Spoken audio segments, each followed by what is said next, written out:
After 8 years, Nuruddin Mahmoud's family is finally moving back to their home in Mosul. They're from the old city, which was nearly completely destroyed during the war. I have no words to describe my happiness today. It's just an amazing feeling to be back in your own home, in your city, in your house. While much of the historic center is still in ruins, their family's house was completely rebuilt by UNESCO, which has pledged to do the same for 124 other historic homes.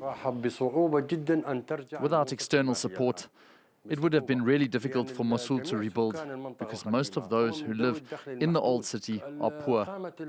The government was supposed to compensate us, but they're taking a long time to dole out the funds. But these families receiving support to rebuild are the lucky ones.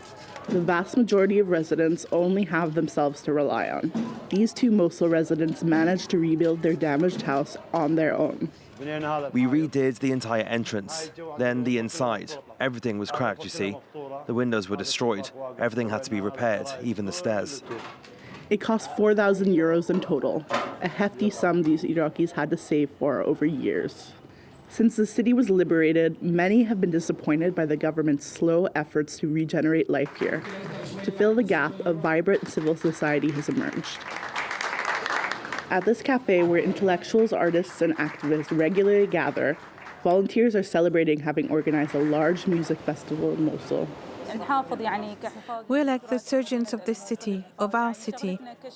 Mosul needs a lot of citizen-run initiatives, because it is all this that was destroyed during the war.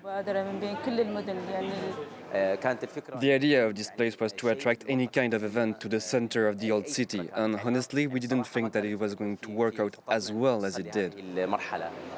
5 years on, despite Mosul still reeling from the devastation of war, residents are slowly piecing their lives back together, bit by bit.